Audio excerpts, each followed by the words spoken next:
There's got to be a morning after. Oh, hi. It's me, James again. I want to talk to you guys about something fun. Last video was a bit heavy. I'm not going to lie. The boys in the band was very heavy. It was a very, very difficult subject matter to get through. So I want to do something fun for a change. We are going to talk about the magnum opus, the disaster movie that really, really started off that trend. If you like Stop That Train, it was movies like this that inspired that. All right, I'm of course talking about the Poseidon Adventure. The Poseidon Adventure. This is based off of a novel, and it is by far surpasses the book. This movie is epic. It's one of those things that really became a novelty in the 1970s. And they were really trying to do their big one with this. Now, this was the brainchild of the genius Irwin Allen, and he became like the grandfather of all disaster movies, even stuff that has nothing to do with him. People always think about this kind of style because certain like motifs and aesthetics and tropes would fall into these stories. Let's discuss, shall we? Now, Irwin Allen had this idea to rescue 20th Century Fox from bankruptcy. Like, they had done a lot of terrible movie musicals that were gigantic failures, the biggest one being Hello, Dolly with Barbra Streisand. So, they needed something, a big hit, and Irwin Allen approached them with making the Poseidon Adventure. Like, he found this book and he fell in love with it. So, 20th Century Fox gave him the okay to like have this huge, gigantic budget, and he had budgeted everything down meticulously and even started building the sets. And the sets in this movie are truly spectacular, all right? Like, holy shit. One horrible thing would happen. The new head of Fox decided they needed to cut some fat, and the first thing they gutted was the Poseidon Adventure. And Irwin Allen was gobstruck. Like, how could they do this? Like, so much so the story goes, like, he left the office, like, nodding his head, yes, I understand, and is walking back crying because he had put so much work in this, and it was a big dream, and he felt like it was all slipping away from him until he thought of something. He met two of his producer friends on a golf course and asked if they each put up a certain sum of money, would they let him make this movie? And they all agreed they would do it. So he brought that deal back to Fox, and Fox said, okay, go ahead, we'll do it. Now, this became a huge challenge, and he knew he had to do something to really like get people into the seats. So he did something brilliant that you would start seeing as a trend in a lot of films when they wanted to like really get asses in the seats. It's called stunt casting. Gene Hackman, Ernest Borgnine, Red Buttons, Carol Lindley, Roddy McDowell, Stella Stevens, Shelley Winters, Jack Albertson, Pamela Sue Martin, Arthur O'Connell, Eric Shea, and Leslie Nielsen. Now, what stunt casting is when you take people who are very recognizable names and put them all in one film. Disaster movies were famous for stuff like this, and the Poseidon Adventure really, really pulled some good names. The first one they got was Ernest Borgnine. Now, bear in mind, this is one of the first times we have some returning characters here on It's Just James. What's that supposed to mean? Ernest Borgnine returns. You might remember him if you watched The Legend of Lila Claire recently. He played the head of the studio in that film. He returns as the big lead, the big bossy lead.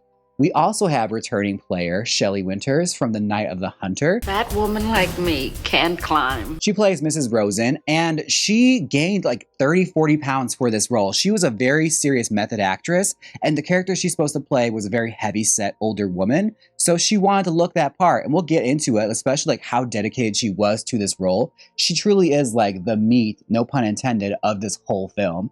And last but certainly not least, returning character Carol Lindley, who you might remember as the distraught mother in Bunny Lake is Missing. This is probably her best known performance, is the Poseidon Adventure as Nani. Can't you see the morning after? So, the Poseidon Adventure is a luxury cruise line. It is out on choppy water on New Year's night. And let me just say, like, they established the characters very early on. It's very like, if you watch a lot of disaster movies, you already know how the formula, how it goes. But this is the first one that truly introduced that. So you get to meet all these characters. You meet the Rosens, which is Shelley Winters, and her husband, which is played by the guy that played the grandfather in Charlie and the Chocolate Factory. Like, if you remember that movie, this is the same guy. And they are this loving couple that are on the ship traveling back home so that they can go see their grandson for the first time. They haven't met him, and they have a gift for him. And they're just so excited. They are so cute. And you can tell, like, it's just this old married couple that just is so beloved to each other, right? They're so devoted. Then we have the children, which is a little boy and a young teenage girl who are bickering back and forth, and their parents have them traveling alone on the cruise line until they reach their destination. Then we have Ernest Borgnine and Stella Stevens. Now, Stella Stevens really steals the show in this for me. I love her. Shoot me, Mike. For Christ's sake, just shoot me. She plays Linda, and Linda is a former prostitute, and she's been taken off the streets and married Ernest Borgnine, who is now a retired cop, and a very respected cop. And he prides himself on this beautiful wife that he has. Like, he adores her. And there is this kind of tension between them where Linda has this insecurity where she thinks he's secretly going to get jealous or feel insecure that she had this prolific sex life without him. And he might be insecure. And he's told her, like, I love you and I don't care. Like, I don't give a shit what your past is. I have you now, and that's all that matters. And she's always so concerned that someone's going to recognize her from her old career, like her old life. And he assures her that will not be a problem for me, okay? Like, I have you now, and that's all that matters. And it's very, very cute. Like, they bicker a lot, and they shout back and forth, and they fight constantly. But you can see there's some kind of, like, love there that brought them together. And Stella Stevens is quick as a whip. Like, she does not hold back. The second shit goes down, she immediately starts saying something. Then we have our singer, Nani, who is played by Carol Lindley, and she sings the song The Morning After, which if you're a South Park fan, like the first season, there's that one where Chef starts marrying a succubus, and they sing that song, There's going to be a morning. This is where this is from. That's the song they were like referencing is this movie, The Poseidon Adventure. This was an Oscar-winning song. Carol Lindley didn't actually sing this, but she's lip-syncing to it, and it's very cute. Like, you can tell, like, she's a very cute, adorable girl. She's got like this little red outfit on, and I cracked up watching Bunny Lake is Missing. I was like, I completely forgot that this is the same actress. But this is probably her best known role. She's in a band on the ship with her brother, which will become very, very important very, very soon. Then we have Gene Hackman, who you might recognize as Lex Luthor from the original Superman films. And he was actually a very well-known actor at this time because he just had a very, very successful film come out. I believe The French Connection, I believe it was. I could be wrong. But he was nominated for an Oscar, and Irwin Allen scooped him up for this because he wanted to get him in a movie ASAP because he loved that movie and wanted to like give him a big, big budget movie to like come up off of, right? Because normally it's like the Oscar curse, like you win something and then suddenly never work again. So he liked this guy and he wanted to see him work more in Hollywood. So he threw this movie at him as a new little curveball to do, and he is truly the backbone of this story. And then we have Red Buttons, who's this adorable little man, like a mousy man who's very shy, but very friendly, and just trying to make friends on the ship, and not having very much luck doing so. And Gene Hackman's character is a preacher that sort of lost his way. Like, he doesn't really quite know what he wants to do or if he wants to stay with his faith, and he's constantly feeling like his faith is being challenged. Well, it's New Year's night, and everyone is meeting in the ballroom for a grand celebration so they can celebrate the new year. Now, the captain, Leslie Nielsen, assures us earlier in the movie that, like, there is some very horrible weather and they are overweight. Like, this could be a huge problem should anything happen. And he's been warning his base back home, like, we need to get to shore very quickly. Like, no matter what, we can't waste time. We have to get back because there's a huge storm coming and I don't know what could happen. Well, this is where the disaster movie truly takes hold. Everyone's celebrating. They celebrate New Year, and the worst thing possible happens. A gigantic tidal wave comes and strikes the ship, flipping it and capsizing it upside down. The sequence itself is worth the viewing of its own. Like, this is the best scene in the whole movie. Just the stunt work and all the action that's happening in it and all the deaths that happen, the destruction, the carnage. This is what had to be some really gripping stuff. Like, if you get a chance to like see a rescreening of this, go and see it. Sitting in a movie theater and watching this happen, like, it had to be so chaotic and catastrophic and just like where you don't know where to look because they filmed it so spectacularly. Like, you see this giant Christmas tree fall over and like people are falling, tables are falling and crushing people. People are getting pinned behind things. Like, people are falling from the tables from the ceiling. Like the famous scene of the guy holding onto the table and falling down into the skylight. This is one of the most dangerous stunts that was ever attempted in cinema history, and this guy did it in one take. It's crazy. Like, all these practical effects, like the remake Poseidon had a lot of reliance on CGI. This is all practical, and all this stuff was built off of like real sets, real water pumping in, real things falling apart, and like all the sets they built upside down. It's insane how much detail went into this. The boat has capsized. Everyone that survived has basically gotten to their feet, and they're all just trying to like look for who's alive and who's dead. And unfortunately, Nani's brother was killed in the destruction, and she's sitting there holding him, and she's gone catatonic. Like, she doesn't know how to react. Like, her brother's her whole world. And she's sitting there just like, wake up, we have to go. I don't know how to go on without you. Like, it's really sad. And like, she is stifled the entire movie. Like, you can tell she is in shock. Like, she doesn't know how to react, and she has no survival instincts, which will come into play very later on in the movie. The kids are all right, and the preacher suddenly takes hold. There's one shipmate that's trying to keep everyone held together in the ballroom, and the preacher insists, like, we can't stay here. It's not safe. Like, this place is going to start flooding soon. Like, all the water's going to start rising up from the bottom. Like, we have to get to the top. And the shipmate's telling him, like, we're all staying here. You can go and kill yourself if you want, but we are all staying here. So they lift the tree and manage to get it pinned upwards. They have the brilliant idea to climb up it. That's the way out. That's our only chance. Now, only about 7 or 8 people go up after them. Shelley Winters and her husband, Nani, the 2 kids, Stella Stevens and Ernest Borgnine, and Red Buttons. And Red Buttons has taken upon himself to really talk Nani off a ledge because she's ready to stay there with her brother and die. Like, she doesn't want to go on, but she has to get pushed by him. Like, he basically drags her through this whole movie, like, to survival. Now, as soon as they get up the tree, Gene Hackman as the preacher is trying his best to get people to come up, but suddenly chaos happens, and the worst possible thing can possibly happen. Water starts flooding in and starts to drown everyone inside, and they all rush to the tree, and the tree falls down and pins a bunch. It's action-packed. Like, it does not slow down as soon as this happens. Like, the movie just keeps on going. And they're being led by a steward who managed to survive the crash. He knows the way through to the engine room, so they're relying on him to help them through. And it's a series of trials and tribulations. And one of the big things Irwin Allen loved about this is, like, stories like this, they really focus in on, like, everyday regular people in a fantastic situation and giving you that hope that it's not just the strong that survive. Everyday people have those instincts in them to survive if they try hard enough or if they just have luck.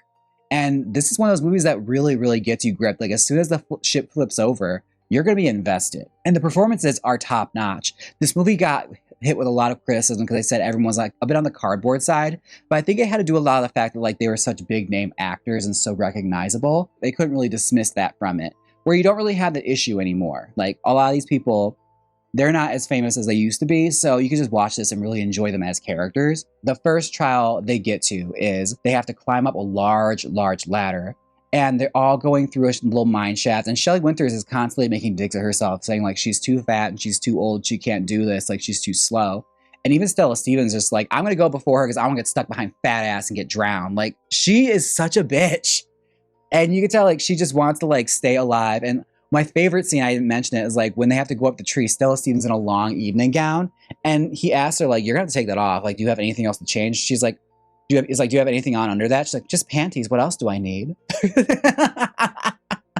But she looks fabulous. Like, she's got Ernest Borgnine's pink shirt on and her little high heels, like her cha-cha heels. She looks fantastic with his barrel curls.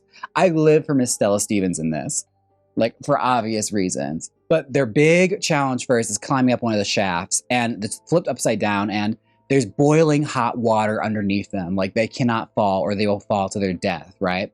So what should happen is that as soon as it gets around to Red Buttons and Nani starts to have a panic attack, and she can't move. Like, she looks down and she freezes, and they have to talk her up, and she's taking up precious time. And it's situations like this where it's like making the mistake of taking your time and not rushing and not keeping a steady pace can be catastrophic and cause lots of casualties to happen. And this happens a few times with Nani. Come on, what are you doing up there? Taking a coffee break? Move it! And she will become the most annoying character in the film because she causes people to die. Like, what should happen is that she takes too long going up the ladder, an explosion happens in the ship, and the steward that's guiding them falls to his death. This could have been prevented if she was able to just go up the ladder in a timely manner, but she was having a panic attack. It's like these things that happen when people are in catastrophic situations that you can't predict. Ronnie, you all right? I'm sorry. I can't move. I can't. And the body count does not stop there, okay? Like, we start off with a hefty amount of people and it whittles down quickly, all right? Like, just bear in mind, like, a lot of these people, you're gonna come to love them, and a lot of them do not make it to the end. But let's just say the Poseidon Adventure, when it came out, was a gigantic hit. Like, we're talking, it made money all over the world. People loved this movie. And they had, like, conventions and all sorts of stuff where anniversary screenings that were very, very successful. And the stars really had a great second life after this. Like, they were made for a while because of this movie and how successful it was and how much investment people in the fan base had with their characters. And coming back to Irwin Allen, They were calling this Irwin's folly when he was trying to get it made. Like everyone was telling him he was a fool and there's no way he could ever pull this in under budget, let alone be able to get it made with how big his vision was and how much stunt work was involved and how all these actors did their own stunts. Like Shelley Winters learned how to dive underwater so she could do her scene, like how to hold her breath and work as a professional diver. Like she was that dedicated to the part. And let's just say the investors that he approached, they never had to actually put up any real money. Like no real check was ever cut, but they signed on really quickly and made so much money from it. This movie would lead us to many more disaster movies to come, like Airport, The Towering Inferno, as well as like lead way to parody movies like Airplane, or now more recently, Stop That Train. Like disaster movie it's at its heyday, the mid 70s, a little bit of the early 80s, and soon trickled out and like it came back a little bit in the resurgence in the 90s when we had like the volcano movies. But for the most part, this kind of thing does not exist anymore. Like we don't have movies like this. Like it'd be interesting to see. Like I can't think of a recent disaster movie that we've had that was really this kind of scale and this kind of like action focused, you know? That was more about just like telling a very fun story about survival and making it to the end.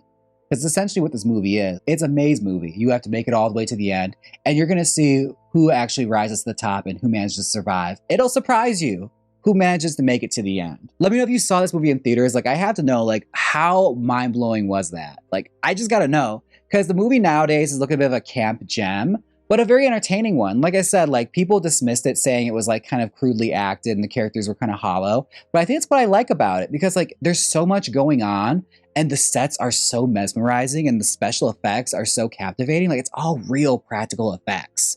Like you really got to appreciate the time and the craftsmanship that went into this. And these actors all performing their own stunts. Like, it's crazy. Let's have a discussion down below. What did you think about the Poseidon Adventure when you saw it? I want to know, okay? This is one of my favorite disaster movies. It's honestly like my top tier, like best disaster movies ever made. I'll catch you all in the next one. And until next time, bye! For Christ's sake, I know what to do with suppositories. Just get them out of here. Well, it's over now. Click my next YouTube video. Like, comment, and subscribe.